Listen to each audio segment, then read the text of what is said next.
Let's go.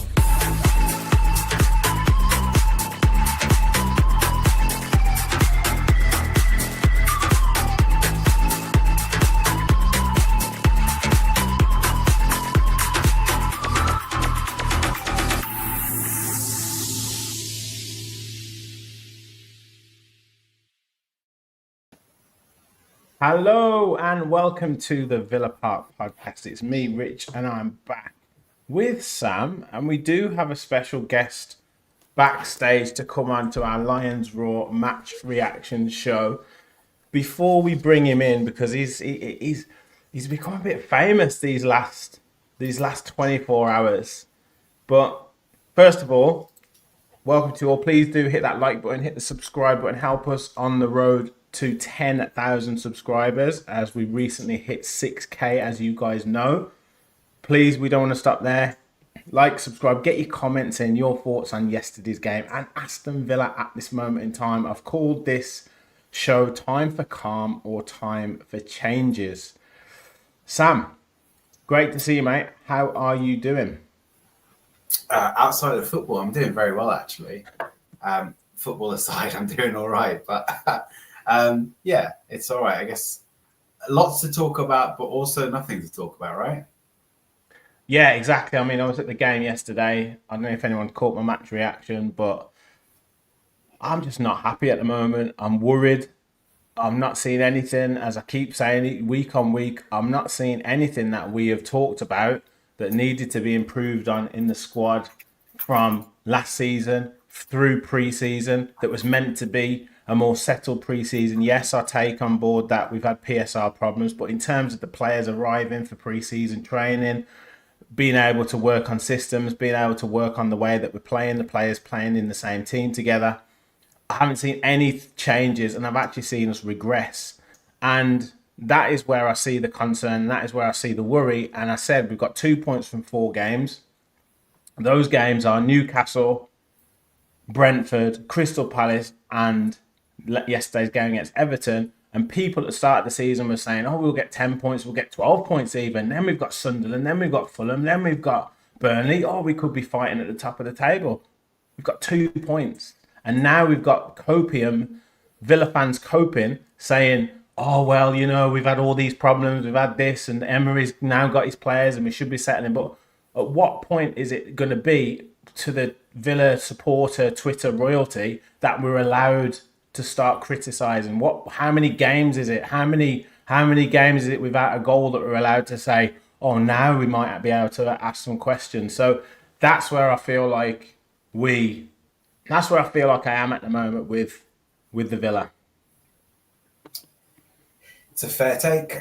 It's a fair take. Let's lay some cards on the table. Like right now, like we're shit.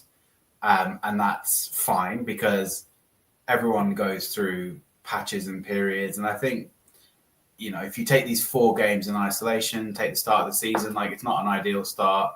You know, we've actually not conceded a crazy amount of goals. We've conceded 4 goals in the first 4 games. But we haven't scored any. And I think what's more disturbing than not having scored any goals is we don't look likely to score any goals in the first place. Like we just do not look threatening. That we said from the Newcastle game that, you know, the pace of the game is too slow. There's no intensity. There's no drive. And you know, it's really telling that whenever Emery Buendia plays, he looks like the only one who's kind of like not on his heels. He's playing on his tiptoes. He's ready to pounce and ready to do something with, you know, for the game. But I think that's the bigger issue here, and it's not about the results. It's about, well, what's the cause of the issue? What's the results are a symptom. You know, what's the root of the issue here? And you know, it's about looking for a way out. Well, you know, things haven't gone well for this reason, but apart from Kamara and Anana, who are admittedly big players, like we've got the squad. You know, this is the team. So there's not massive amounts of, especially from an attacking perspective, because like I said, defensively we're not too bad. You know, but from an attacking perspective, what's going to change? What, you know, you bring in new signings and then put them on the bench. It's not about the results. It's about, well, where is this going and how are we going to change the current run of form? Yeah, yeah. Guys watching, I will get into the comments. Already nearly 100 of you in here. Please hit the like. And look, I think it is. I'm always, when we win games, I can see something at the end of the tunnel, when I can see what we're trying to do. I'm as positive as any Villa fan. But at this moment in time, I can't see where any improvement is going to come. Nothing is indicating to me that there's going to be a massive turnaround. I know, and I'm fully aware of what one result can do. You guys may have seen me bring Mark in. Now, Mark, great to have you on the show tonight. You were on Sky Sports News last night, if anyone hasn't seen, and they clipped up a piece, a clip for you that I think they will deem it as being extremely successful, because I think it's about 500,000 views on X or something like that. But yeah, let's say it's caused a bit of controversy in the fan base. Before I have my kind of say on it, welcome to the show, mate. But what have you thought about it in terms of the reaction? Do you know what, Rich? It's funny because Jay Bothroyd sent me a message today, and he just said, "Have you any backlash from the Villa fans yet?" And I said, "Yeah." And do you know what? I've had a mixed response, and it's not all been negative. And in fact, I think it's split 50-50. And I think the ones that are with me are the ones that probably haven't sent any comments or message or gotten to social media, because they feel the same way as me. But I think in the world we live in now, where the freedom of speech is certainly shot down because we have a difference of opinion, people are frightened now to get onto social media and say that they agree with you or they don't agree with you. So my reference to Paul Lambert was not the fact that Unai is similar to Paul Lambert. It's the fact that when we watched Paul Lambert's style of football, when he was desperate to keep us up in the league that season, and it was literally tippy-tappy football, and it was literally pushing the ball back from side to side with no creativity, and we were huffing and puffing. And I think I saw a stat only a few months ago. I think there was more possession in a team that was relegated, and they dominated games in that season. They went down. So it just shows that possession and dominating games doesn't win you games. And we got relegated that season. So my reference was that it's been done before. We've seen it before. No Villa fan, even that's berated me over the last 24 hours, can say they're enjoying going down to Villa Park and watching that kind of football at the moment. Football should be entertaining. And when Unai came in, it was literally, you score 2, we'll score 3. And there's that attacking football that frightened a lot of teams. I mentioned it on Sky Sports 3 weeks ago. We played City, we played Arsenal the same week. We restricted City to 2 chances, and they had those 2 first chances in the first 5 minutes of that game. We had over 20 attempts and beat them, and then beat Arsenal 3 or 4 days later. So that high intensity, high press, and that quick attacking football has gone. And it's not just gone this season. I followed Villa through Europe's games last season, and Monaco was I took my son for the first time to the away game, in Europe, and what a poor game that was. And luckily we had a nice time in Nice. We met some good people and met some good fans and made 4 days of it. But the football was dire. And we had a good game against PSG, but only in the second half. Bayern Munich, it was a boring game, if I'm honest. And, my fans aren't going, hang on a minute, we got to a quarter-final of the Champions League, but the football that night, unless Duran had hit the back of the net, where do we know where that game would have gone from there on in? Juventus game was boring until the last 2 or 3 minutes, where there's controversy about that goal that never stood. So, and then we had a flash of that brilliance at Newcastle. I took my younger son, and we were brilliant that day, and we absolutely battered Newcastle. And they're on a good run as well, Newcastle, until they came to Villa Park. So it's been coming for a long time, but yes, Unai has been a breath of fresh air. And, I've been supporting Villa since 1972. So I'm showing my age now. As some of the critics have told me by my grey hair, or someone told me it's bleached on Sky Sports News. But yeah, I've seen the dark days down at Villa. I've seen some good days. But Unai's been a breath of fresh air, as I say. But sometimes managers, even including the greats like Ferguson, and Klopp and Mourinho, they're not void of criticism. And at the moment, I just think Unai's run out of ideas. Personally, this is my view. He's brought some positivity to Villa. We've embraced these happy times, which is brilliant. And we've had some exciting football.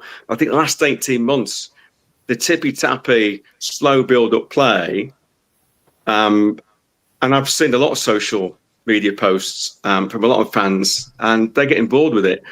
But we just need that impetus back that he brought in those 3 seasons ago when he knew how to change things. And I just wish that he would go to plan B and not sticking with plan A.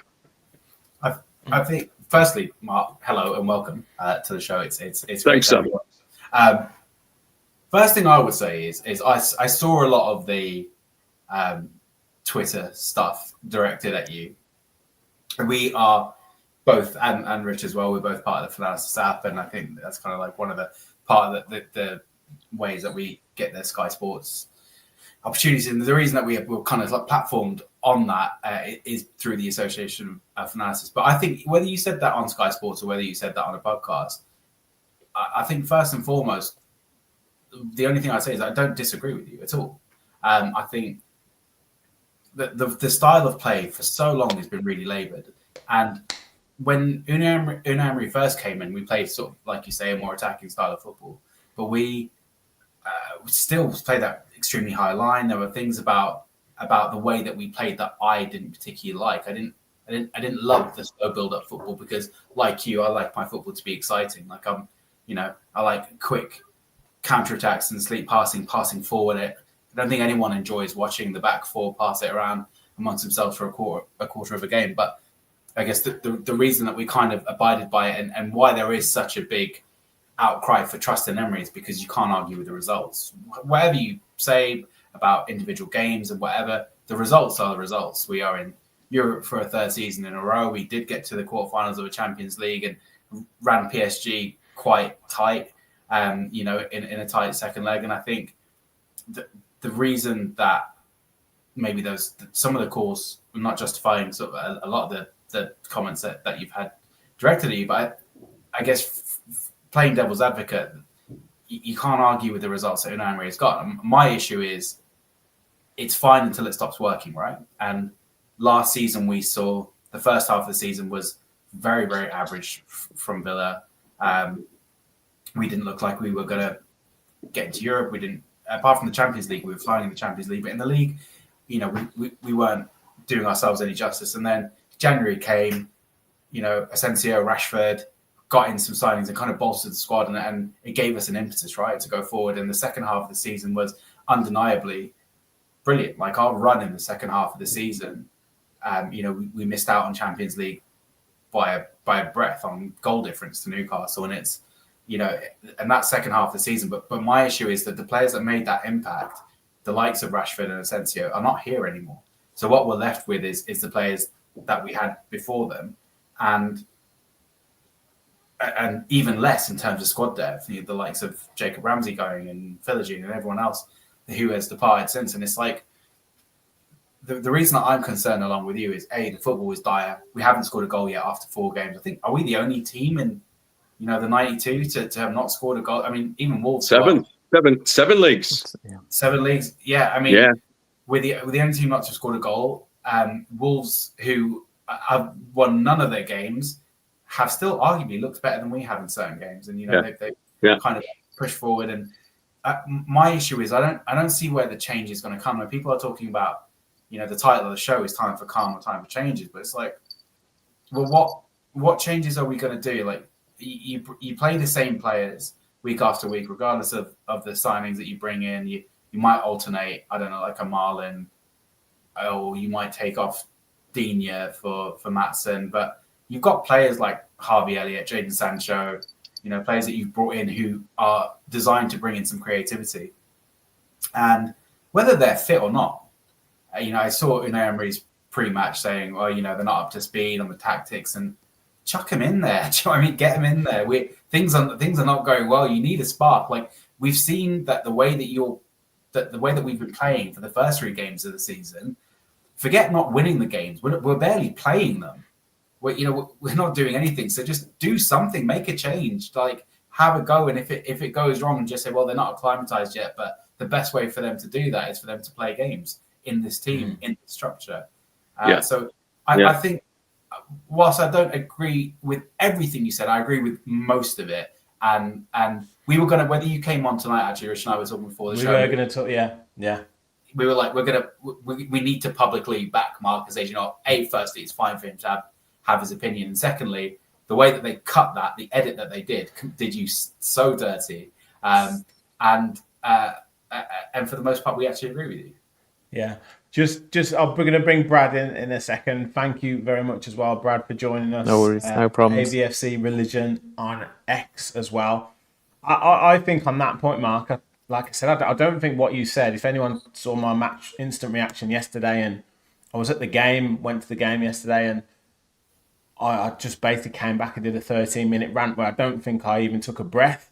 But most of what I kind of intimated in that was pretty much what you said. I think just people heard the words Paul and Lambert, and they couldn't decipher the difference between you saying, not comparing Emery and Lambert as quality of manager, but more that you're seeing signs in terms of the type of football and what they're doing. And I just think people can't sort of, well, obviously X isn't really a place for nuance, but they couldn't really split the difference. And that's where I think if you maybe they just made those points and not said Paul Lambert, then maybe that everyone had been like, yes. But like I said, I think a lot of people on those comments were like, actually, yeah, he is talking sense, and it's right. And again, when Sam's talking about facts and results, absolutely from the last 3 seasons, but the facts and the results are at the minute that we've got 2 points from 4 games and we've had about 10 shots. So that is not good. That is not good. So, yeah. No. Brad, and where's the creativity going to come from? Mark. Yeah. I was just saying, where's the creativity going to come from? Because we've all watched the 4 games at the moment, and they just look like they've run out of ideas, and it's too slow. We all know that. So even the fans that berated me yesterday, we know it's too slow. It's walking football. I noticed, actually, I watched the City United game today, and even Pep's decided to up the tempo of City's play as well, because I thought they were much better today, because they've struggled the first 3 games of the season. So he's changed it. So if he's changed it, then I'm hoping that Unai sees that today and think he needs to change it. But I think at the moment, where we're trying to get more people through the gates, and we're building obviously now more on the North Stand to get more fans in. And I do see a lot of fans say now that the modern football now is absolutely boring as shit. And it's turning a lot of fans away from, paying good money to go and see it week in, week out.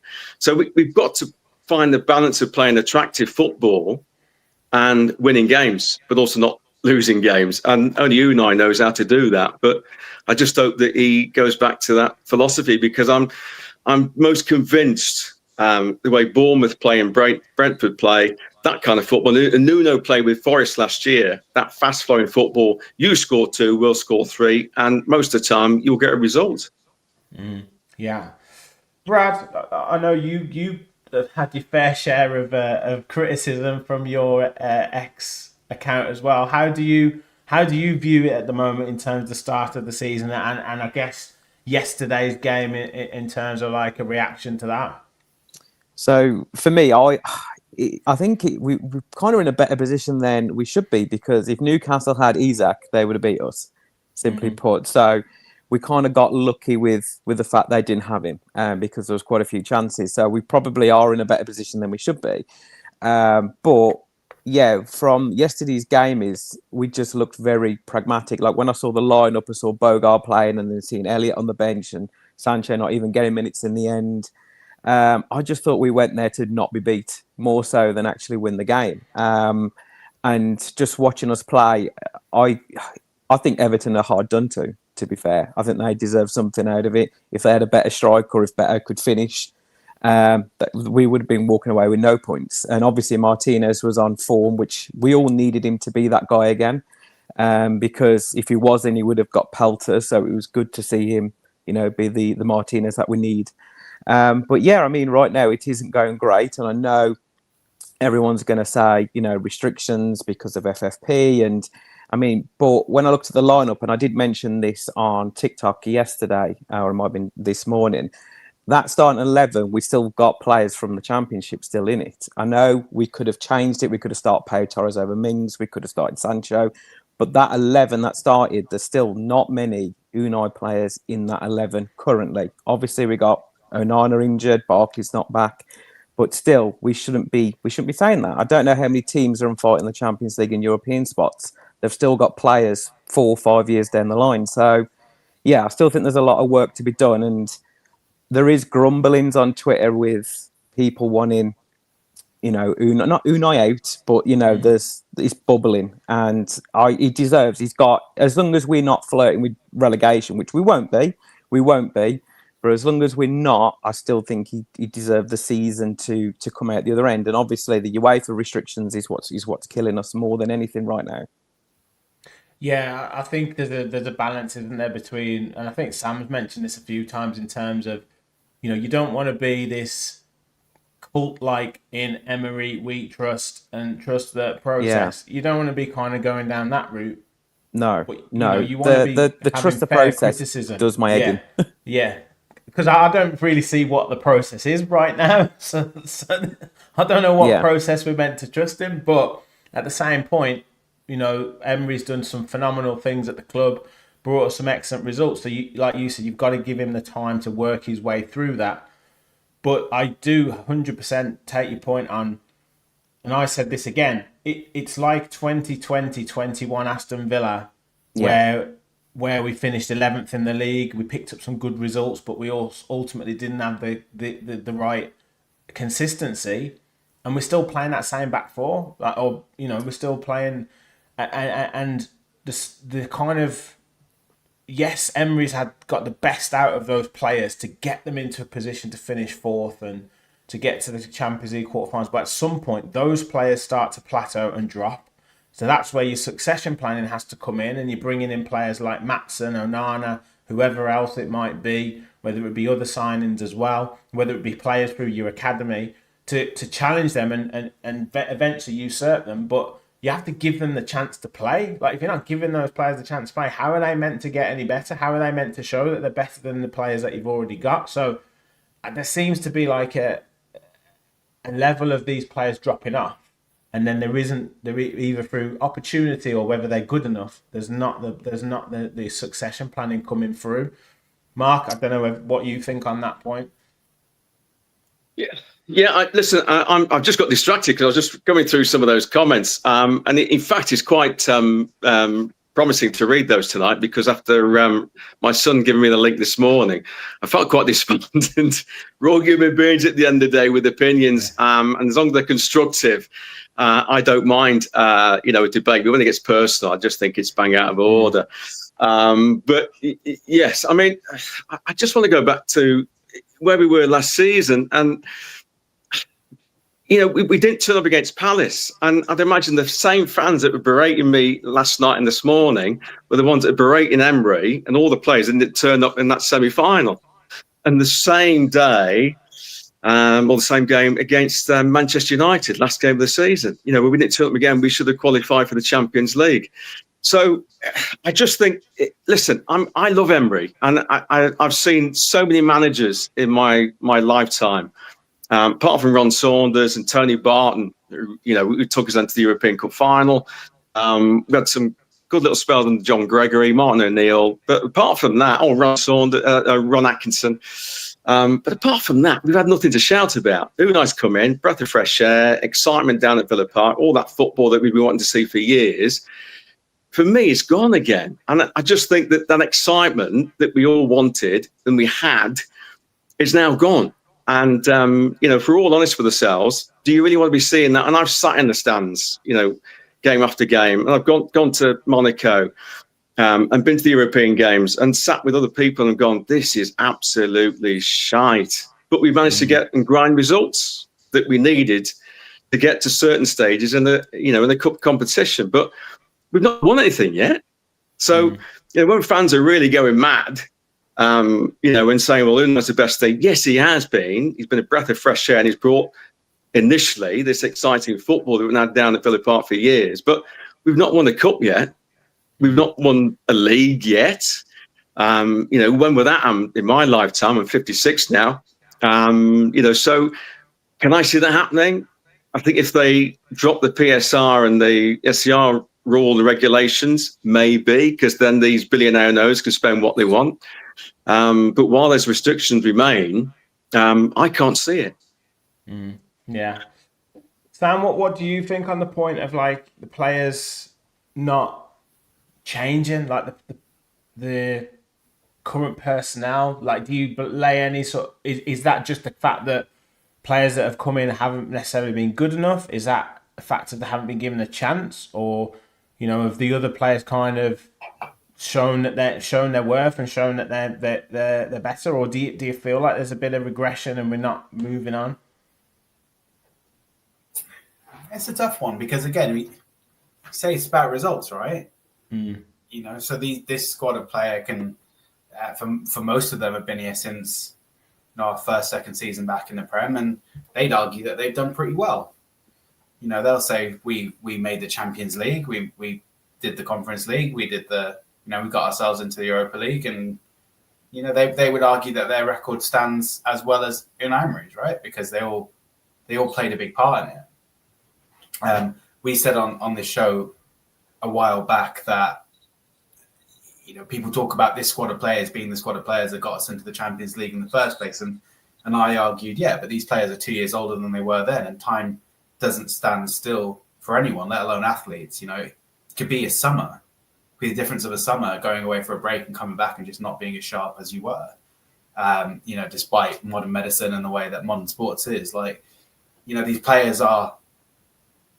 The average age of our squad 2 years ago was one of the youngest in the Premier League, and now we're close to the oldest. So it's a difficult one. I think that there's been poor forecasting on our behalf. I think those players were appropriate for a time.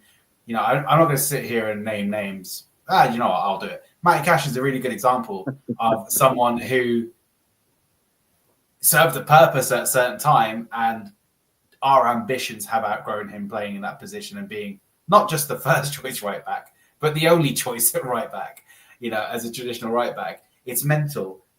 And whilst I agree that the PSR and the UEFA rules and everything has hamstrung us, this is the first season that we've been massively restricted. We have signed, despite making big sales, but we have signed players. Do you know what I mean? Why didn't we bought 2 right backs, 3 right backs? Young kids, and none of them have even played. Do you know what I mean? What's the point? What were the point in those signings? That more often than not, we're getting young players in and loaning them out with an obligation to buy for less than what we bought them for. And it's just like, whose time are we wasting here? For what purpose are these people? And it's not like they're not good enough. They're not given a chance. Like that Turkish lad who came in at the summer, not played a minute for Aston Villa, bought him in, sent him out on loan with an obligation to buy for the same price that we bought him. If someone could explain to me what the purpose of that signing is, what that does for Aston Villa Football Club, I'd love to know. I think I don't think the recruitment has been great. I don't think Unai Emery plays a lot of his own players, if I'm being honest. I think you look at the only one who really gets a sniff in is Pau Torres. Who else does Rodgers as well, to be fair. Yeah, Rodgers as well. But again, the loyalty to the players that he signed that he does play, my God, is there a Villa fan in the world right now who wants Morgan Rodgers to be playing 90 minutes of football? No. Like, This is what I was gonna ask Brad. This is a great segue because the next question was gonna be like, what are we doing with Morgan Rogers right now? 'Cause- He needs dropping. I think the front three needs work. Now, I think with Watkins, like, he has to be played into form. Like, I think he needs to be dropped. I think he needs time on the bench, same as Rogers. But I think with Watkins, we know he can have purple patches. Every time he scores, I'll be like, yeah, he's banging in one next week. He's just going to go on this little run that he does. So with Watkins, you kind of have to play him into form. Rogers right now isn't the guy that we see play for England. It's chalk and cheese between the two. He can't string a pass together for us. But then for England, he looks a world beater. So I think he needs dropping. Obviously, I was a big fan of Buendia. I thought he should have gone in the summer personally, but I'm glad he's here. He was the only guy that Everton, including Martinez, I thought deserved to be playing. Yeah. So obviously, I think he could fill in the hole out of just the way he's playing. We've got Sancho now who can cover the left, which I found interesting that Unai Emery mentioned about playing Sancho on the left and the right, because he mentioned his Dortmund days playing on the right. So I thought it was quite interesting because it's the left I feel like we need. We're losing JJ and losing Rashford. But then on the right hand side, just seems like Marlon can't get a game. I don't know what he's done in that. I don't know what he's done because he should be played. Like you've mentioned, Sam, about him signing players and not playing his own players. That's Marlon's just the epitome of that, and he should be played. So I think the front needs a shake up, to be honest. But like I say, I don't know who though, because who I mean, you could play Marlon instead of Watkins, but every time he comes on or gets sporadic minutes, it doesn't look like he's a striker. He just doesn't seem that guy. So yeah, it does. And Matty Cash, I don't understand what he's done to deserve his place. It's polar opposite to Marlon because, like you said, if we sign Costa, we've got Garcia. Özcan was a Turkish lad that we had that's gone out on loan for an obligation. I don't understand that. Same as Baranachaya. I mean, no one heard of him, and all of a sudden on his loan last season, he seemed like we've got the second coming of Iniesta. But then he's gone now, never even pulled on the shirt. So I don't, like you said, is when you talk about what Unai's doing and what the club's doing, when it comes to the young kids, I do not understand. It blows my head that there's players there that should be given a chance. And I genuinely think something for Emery that I think he can be a bit hard on the players is I can imagine these, sessions of tactics can probably drain on players if they're going 3-4 hours a week on, watching videos and stuff. I can see that draining. So I think Unai has to rely heavily on refreshing the squad with players, which he hasn't been able to do. And I can see this season being the one that, where we need more players than what we've got. So I think back to the point of what do we do with Rodgers, I think he needs to be benched. And I think we need to kind of bring somebody else through, like maybe put Elliott in there, or even Onana, which I don't understand what he's doing at the moment. I know he's injured, but when he plays, I don't know what he brings to us at the moment. So yeah, I'm not quite sure what the answer is. I think just to tag onto the point you just made, Brad, about Marlon. Marlon's a strange one because we bought him in for what, 20 million quid. Yeah. We're strapped for cash, 140 grand a week on the bench, and it's just unfathomable to me that he doesn't play. He came on the 83rd minute against Everton for what?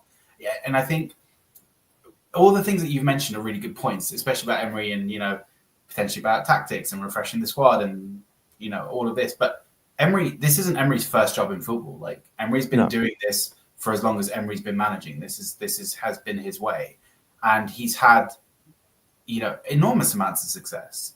And for me personally, and it might be a personal thing or the way that I think about what I do at work or something, but I don't think going in and doing tactics for 3-4 hours is even if it is draining on them, suck it up. You get paid a lot of money, learn the tactics, right? Everyone does what they have to do. Imagine the players paying for Pep or Mikel Arteta. Do you think they get any less sessions on tactics, or the manager's any easier on them? It's not true. But I guess for me, what I can see is the hours and hours on tactics and the players just sitting there going, this doesn't work, we're shit. I can imagine players saying, I'd love to actually play a different way. I'd love to be a bit quicker. And you talk about Ollie Watkins, and the purple patch, and we can always wait for him to have a purple patch. And why should we have to? Just be shouldn't. consistent throughout the season. There's no point in being great for 19 games and doing absolutely nothing for 19 games. It's a waste of everyone's time. And I think one of the things that I think it was one of the comments they were talking about, are we going to keep everyone until their value is absolutely zero? Yeah, Really fair point. Like, look at players like McGinn and Cash and Watkins, and I remember when Man United offered us 50 million for McGinn. There was talks about Ollie Watkins going to Arsenal for 60 million last year or something there or thereabouts. With how tight we are financially, these are players who, even Morgan Rogers, 100 million for him, 110 million for him, talked about in the summer. Just take it. You have to build a model that works. If you have to do a Brighton, or even look at Bournemouth, everyone apart from a couple of people on this podcast, when we did our preseason we had Bournemouth to be relegated. Yeah, they've been brilliant because they've signed players and they've rotated and they said, we're going to take the silly amounts of money that you've given us. Look at Brentford; they've lost Wisser and Mbeumo for money, and they've gone out and they've reinvested. And they drew with Chelsea yesterday, and they look good value for it. It's like, to a certain degree, you have to stop feeling sorry for ourselves and stop making excuses. Look at this squad of players and say, is this squad of players good enough or better than we've been performing? And the answer is undeniably yes. This squad of players, this group of players that Unai Emery has at the moment, like Rich says, fit, rested, pre-season, everything like that, do they have an excuse to be playing as badly as they do? Are they going up at night and worrying about Villa's checkbook? Or are they getting paid regardless and they've got to go and turn up and play for their England places and play for their international places and play for the badge, play for the club that pays you? I just think these excuses, I think they're just too much, and it's just poor. I think just the morale is down. Well, this is it as well. And Unai's comments yesterday were slightly baffling to me, because he's saying about, we're getting the players used to systems, and I know I need to change the tactics a little bit because we need to score goals and we need to do this. I'm like, Unai, what happened to pre-season? What happened to setting your team up to have different ways of playing? We knew that teams, if you're a fantastic coach and you do all these video analysis, if you have all these people that do the analysis for you and set it up and you have player meetings, you guys know that the pressing from the front line is a lot harder now. So the playing across the back, you're going to be put under more pressure, and there's a need to maybe get the ball forward a bit quicker and start to win second balls in the other team's half and all that sort of stuff. So you've known this. We've known we've needed more pace in behind. We've known we've needed upgrades in certain positions. None of this has been done. So now you're 4 games into the season. You're an international break through as well, and now you're saying you need to look at changing the tactics. Well, what happened to this throughout pre-season? What happened to this at meetings at the end of the season to understand what needed to happen to improve? That's baffling to me. Mark, feel free to jump in, but I totally agree. Those comments are baffling. Yeah, it is. And do you know what? You mentioned the pre-season, and a lot of fans have mentioned the pre-season. We had such high hopes on the pre-season because if anybody's seen the pre-season games, we had the energy back, and there was that fast-flowing football, and we were breaking the lines very quickly. We were working with the width. The width we've not worked with for about 18 months. We've been narrow far too long now, and teams have sussed us out, a bit like the City. For far too long now. They know why we're going to play. They set up defensively against us, and they attack obviously on the break. They know that we're going to lose it in the middle. The next thing you know, bang through the middle, quick forward, and then they go and score a goal. How many times last season? And I think Villa hold the record again. We have some really bad records actually against the Villa, but teams that scored with their first chance last season against us. First chance. Yeah. So that tells you everything about how we're setting up and how we play. And yes, I do like the high line. I do like the high press. But when it's slow, it doesn't work. But when we were pressing with the high line, with pace and using the width, especially when Diaby was with us, it worked. And do you know what I'm missing as well? It's those little triangles. So when Digne got the ball yesterday, or Kashi got the ball on the right hand side, Where's the support on that right-hand side or left-hand side? They're almost isolated. And they're almost in the middle waiting for these guys to perform some kind of magic and to get the ball into the box. And yesterday, I counted how many times we got into the opposition's box. It's very poor at the moment. So we're not creating any chances. But do you know what? We could have world-class players coming in at the moment, but unless Unai changes the system and how we play, even those players won't help us, because this walking football is not getting us anywhere. It's not getting us anywhere. And we need to start getting out to the width. We need to start getting more pace into our game and breaking the lines more quickly. Yeah, agreed. I'll come to you in a second, Brad. Got a few comments in as well. Got a super chat as well to read out, which I'll interested to get your comments on, because I think it relates to some of these comments I'm going to go into now. But Sharik says, these 3-hour videos Emery makes the players watch get harder and harder to sit through when we're losing every week. Don't think the players are responding anymore. There were signs last season. Lord Ordake said, the proof is our international players went off and had great games. They come back and immediately switch off. They aren't listening to him. Stephen said, Unai seems so meticulous in his approach that it appears to be stubborn. Yeah. And there's a few more. There's a few more in that sort of sense. And the super chat, thank you so much, Lord Ortega, for the £5 super chat, says, gents, my view is that Emery has lost the dressing room. What do you think? Brad, do you think it's as far as that, or do you think it's maybe just a case of this kind of meticulous approach, and maybe the shackles need to come off a little bit? Yeah, I think it's that. I don't think he's lost the dressing room yet. Personally, I don't think he has. I think JJ going, it seemed to upset a few players with McGinn, Ming speaking out. So I think maybe, but I'm trying to stay positive with it. But I don't know. I hope he hasn't, because if he lost the dressing room, it only goes one way. It doesn't go. You can't bring it back. I do think, like with the trainings and things like that, the videos, I know we're going to say, oh, they're paid $100,000 a week, they should be able to put through it, but they're still human beings at the end of the day. If you're fed up with something, you're fed up with something. And but yeah, I think it's hard to say, but I don't think he's lost a dressing room yet. If it continues the way it's going, it only goes one way. But like I say, everything seems to have stemmed from Ramsey going, with the people speaking out. And I'll be absolutely honest, I wasn't a big fan of Ramsey. Before he had his under-21 injury, I thought he was superb. He was one of the first names on the team sheet. He seemed to have never recovered. It felt like we rushed him back, and he kept having these little knocks again. And my brother's a massive Newcastle fan. So when it come to him going to Newcastle, I was like, for the first time, I was like, oh, I'm not that bothered really. We've got good money for him. But yeah, everything seems to have stemmed from that sale for me for the dressing room. But to say he's lost it, I'm not so sure yet. Yeah, Mark, your thoughts? Yeah, I just think it's a difficult one without having to upset more fans. Mate, we're the Villa Park podcast, man. We know that we upset a few fans. We upset each other, so we're gonna upset people. I know I upset people, but that's how I am. I'm not bothered. Exactly. And you know what? We can all have a good debate. In the terraces. As long as it stays that way.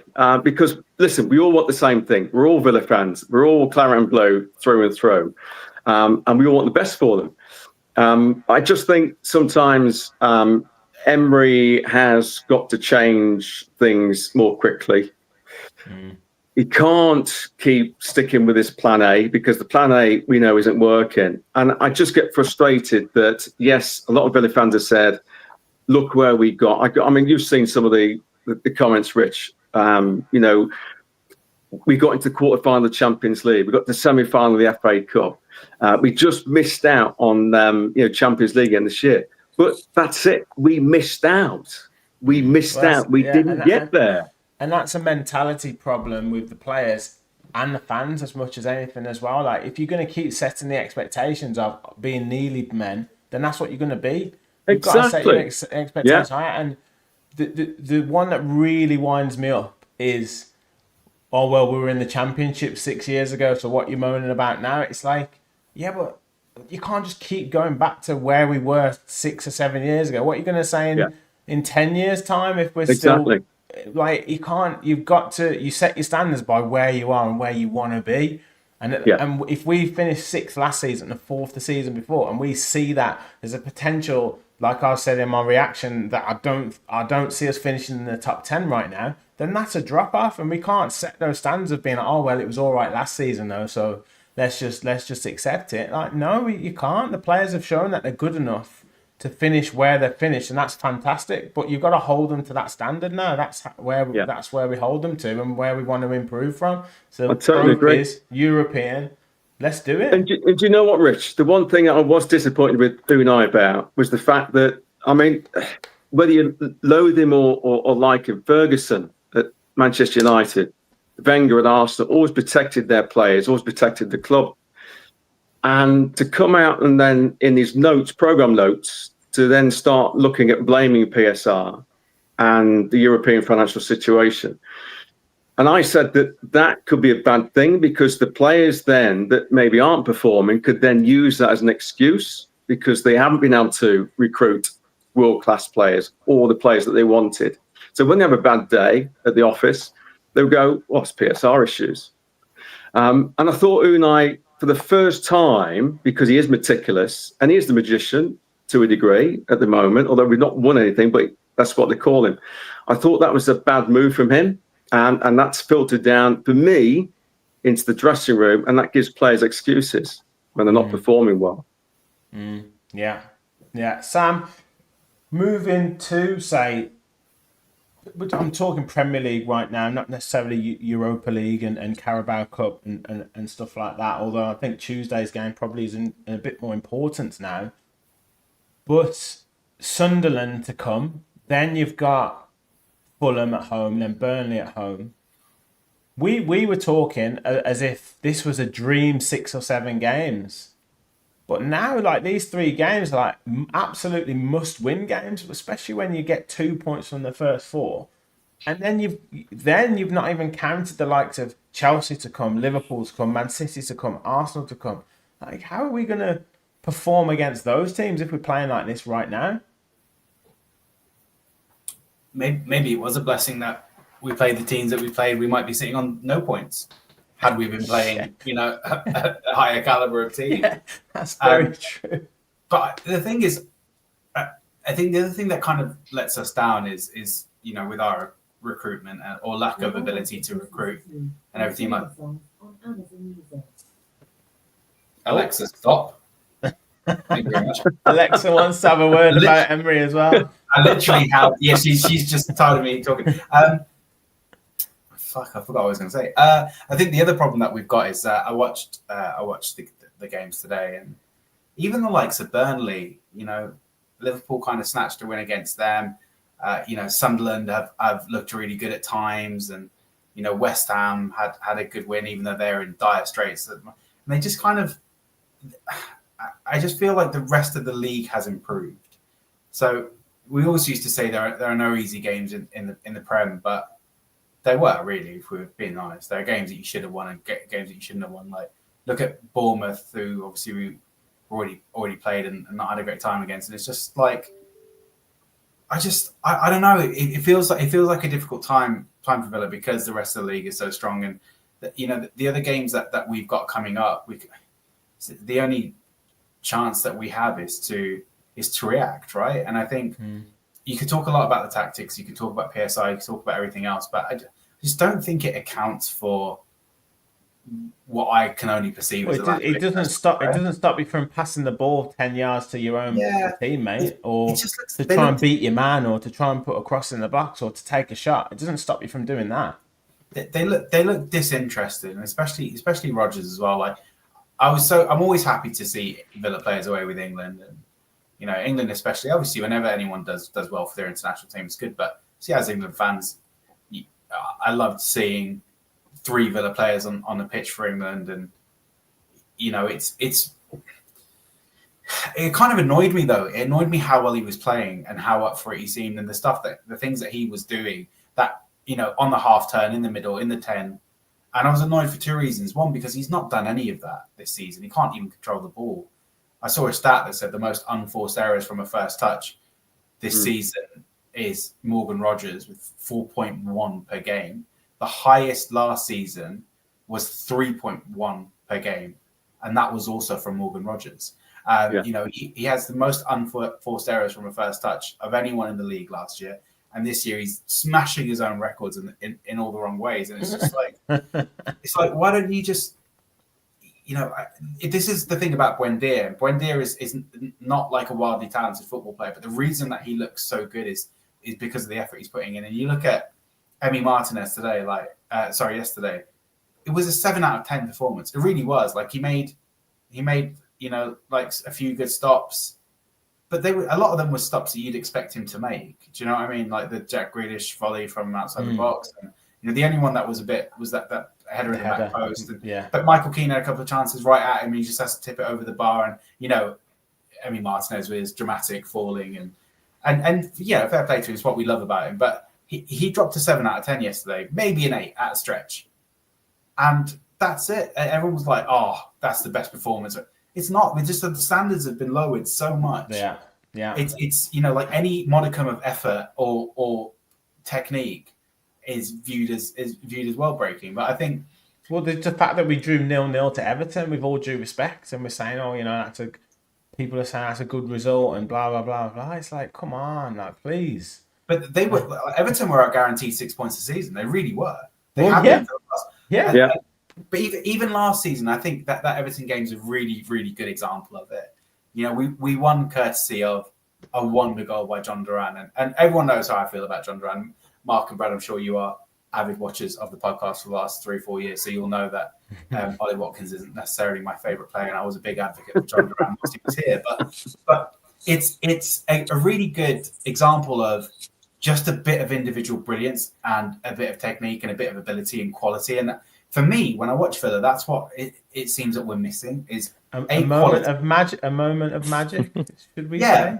But this is a moment of magic. But also, it seems like everyone in the team doesn't want to be the one to lose the ball or to make the mistake. Yep. So, you know, the idea is pass it along as quickly as you can, play it to the back line, play it backwards. Like, how many corners are we going to have where it ends up with our goalkeeper? You know, we've got three players taking corners. We had Matty Cash taking corners the other week. It all seems like a bit lackluster. And the games that we've got coming up, we've got no choice but to improve. Like, we're in it now, and we can resign ourselves to say, oh, do you know what? Spurs did all right last season being shit in the league, and they won the Europa League, and now they're in the Champions League, and they've got all these signings. But I've said it once, I've said it a million times. You never bank on winning a cup competition, especially European Cup competition. It's impossible. I don't care how many times Unai Emery's won it. Then it's knockout football. It's knockout football.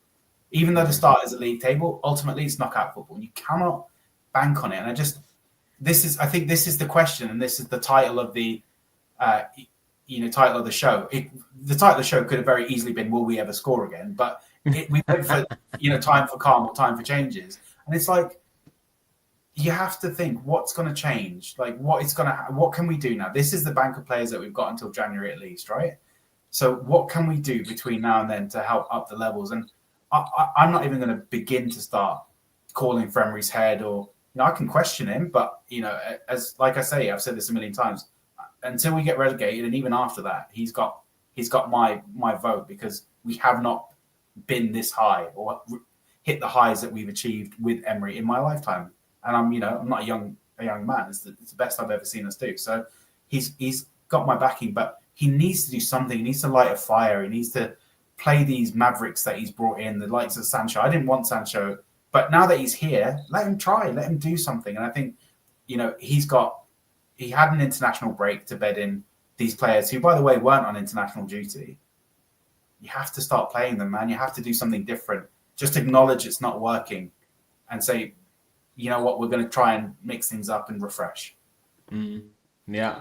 I'll come to you boys in a second, just for like a closing comment from all of you on the panel. I do want to get some comments in. Lord Ortega says, I just don't agree with blind loyalty to the man. Gary Howlett says, it's like Emery has turned into a Ruben Selles. Well, He's just been sacked from Sheffield United.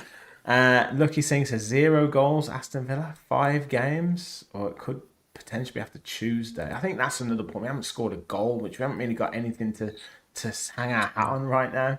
King Lalu said, if Villa win a cup this season, I'll do all day free desserts for Villa fans. There you go. There you go. Where do you work, King Lalu? Is that the safest bet that we can have?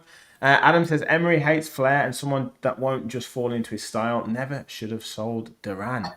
And Stephen said, I think this is about Emmy. Thank you, Sam. I've been saying the same thing all day about Emmy. Yes, you know, he did what he was paid to do, etc., etc., etc. Ross, thank you very much. Up the Villa, good show.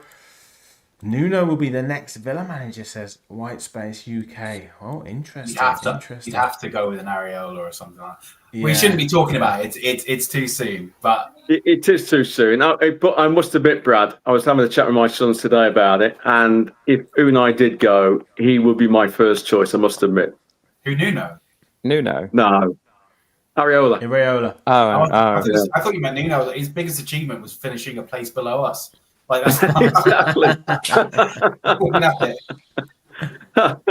And big up to you, Jerry, watching from Jamaica. Top man, thank you very much for your support. I bet the weather is a bit nicer there than it is here at the minute. Please hit that like button, people. We've got over 200 in the chat. Hit the subscribe button as well and keep your comments flowing in. Brad, just to sort of get a closing comment from all of you from tonight's show. It is titled Time for Calm or Time for Changes. I think we're all kind of calm in terms of the manager, but what do you think he needs to do in terms of changes moving forward? Obviously, Carabao Cup on Tuesday against Brentford, League against Sunderland next week away, Europa League starts the Thursday after, so lots of games in short succession. What does Unai need to do in terms of changes? I think he needs to do change of formation. I think we're too pragmatic. I think we need to be on the front foot more. Against Brentford, I think we should go as full strength as we can be. We need to breed confidence. Even though, like Sam said about Watkins, we shouldn't. I'm not his. It sounds like you're more of a fan than me.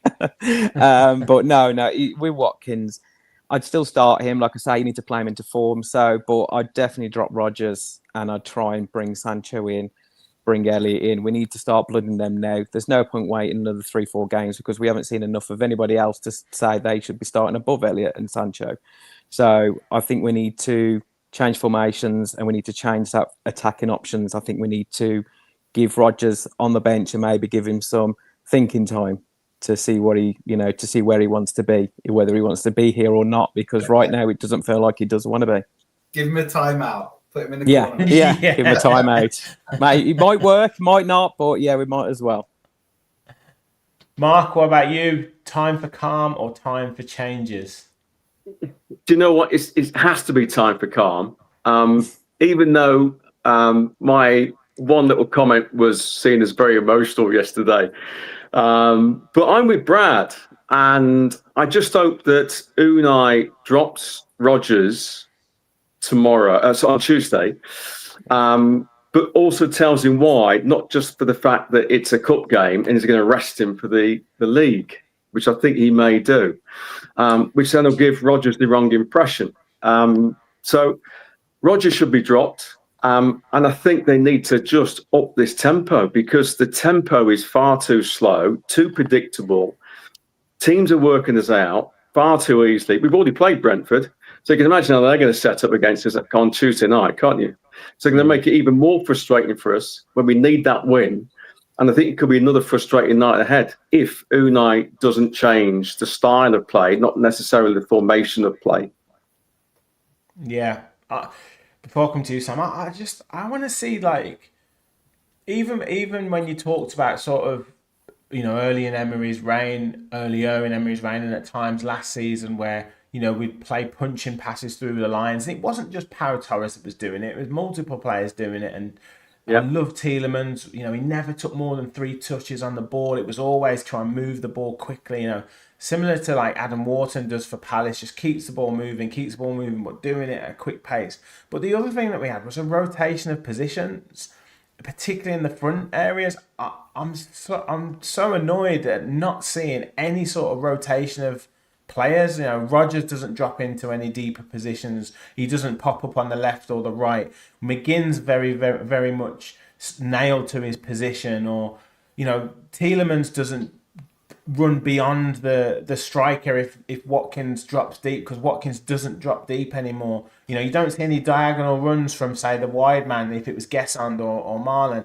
So where, like, that's what I want to see. I want to see some actual rotation of positions that make it more difficult for the opposition to know what you're doing, because as you've just said there, a team can just score a goal against us and they'll just sit back. Then the players hit us on the break, because there's no way that we'll be able to break them down, because we have no movement, no rotation of positions. Had that happened for Everton yesterday, they would have done exactly the same, and there's no way that we'd have broken them down. It's just so happened that we were a little bit more organised and we managed to get a draw. It wasn't because we'd done anything or they were particularly lucky. It was just, that was it.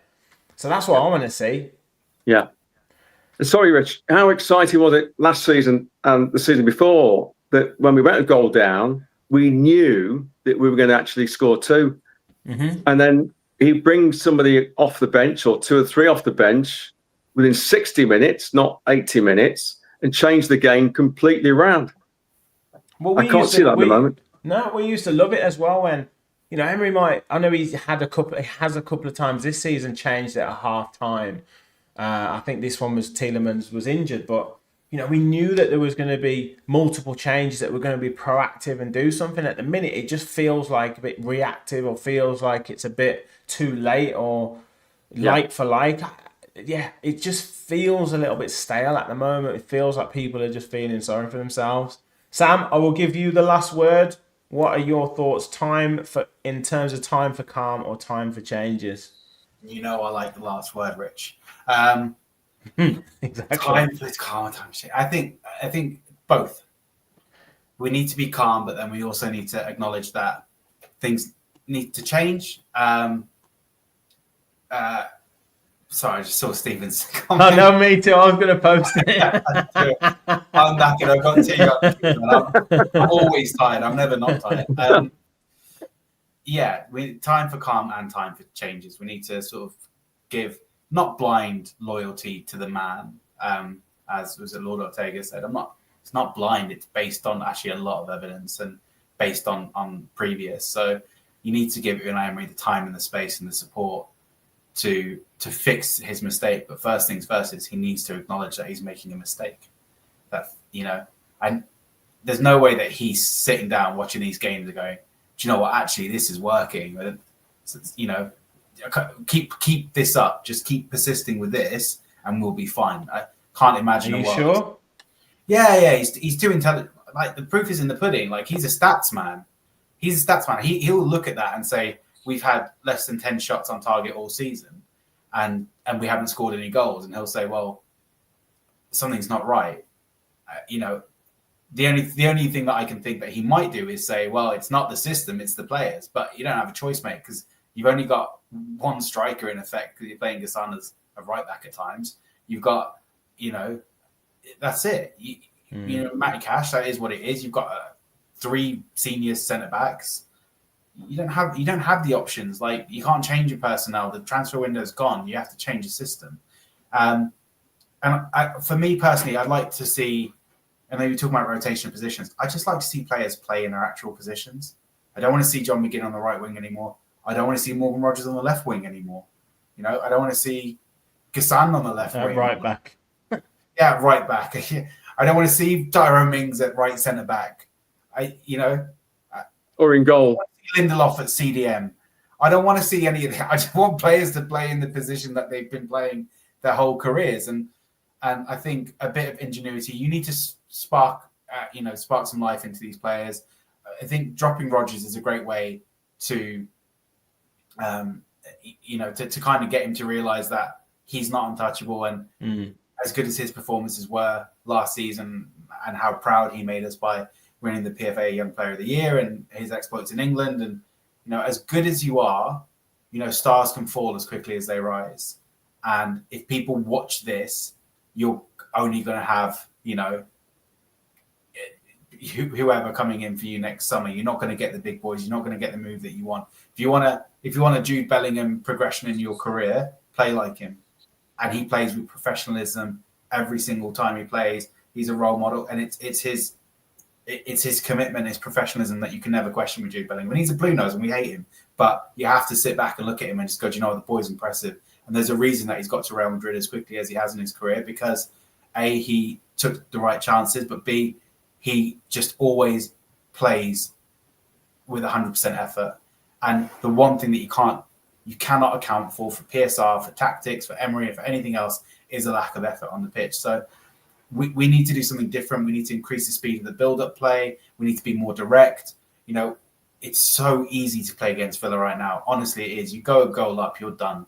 Just stick 11 man behind the ball, and every single team knows Villa lacks creativity. So we can sit back and they're not going to beat us. And that's why everyone plays the counter-attacking game against us. We're not great at defending and we can't break teams down. Just whack 11 man behind the ball. It's easy. It's not difficult. So, there are a lot of things that need to happen. At the end of the day, none of us are world-class managers and coaches and experts. We're all just fans with opinions, and that's mine. I don't like what I'm watching. I've been watching football for a long time. I feel like I know it well, and just so much of it seems off. But the saving grace is we do have 2 points on the board. We've lost 2 games out of 4. We've drawn 2 games, and we have a lot of football left to play. There's a lot of football left to play, and I can only hope that we go on and make the changes that we need and spark some life into the season for no other reason than it's going to be a fucking boring season. Can't do another 4 games with no goals. So let's hope we can. I haven't cheered since May. So exactly. Exactly. Boys, absolute pleasure having you lads on as well. I do want to do this more, get more opinions, more people onto the Lions Raw match reaction show. Sometimes we'll do it straight after the game. Other times we'll do it sort of the night after. So amazing stuff. Brad, first of all, thank you so much for coming on. Where can people find you for your social media or for your reactions or opinions? Pretty much on all socials. AVFC, the religion. I should be popping up most places nowadays. So, so that's where you can find me. Top man. And Mark, have you got a YouTube channel? Have you got a social media that you wanna promote right now? Have you got any that are still active, Mark? I'm just thinking that, Rich. If I promote it, they need to be kind. But I'm on TikTok. I'm on Instagram as the Aston Villa Start 11 panelist. So you get me on Instagram and also on TikTok. And it's funny enough, I'm looking at launching a YouTube channel. So after today's debacle with Sky Sport, I need to do it. Oh, mate, keep doing it. Exactly. Get Jay Bruce for it on. You'll be fine. Chill out, Mark. Oh, well, yeah. Sam, once again, mate, thank you very much for jumping on. Follow Sam at samwise_UTV. Make sure you hit that like button, everyone. Hit that subscribe button. We're on the road to 10,000 subscribers. I'll be back with Talking Tactics with Gareth, all the analysis from that yesterday's game. We'll also have Fans Forum mixed in with a bit of a Brentford preview and plenty more shows to come this week. Thank you all for watching. And as always, remember, we all follow the Villa. Up the Villa.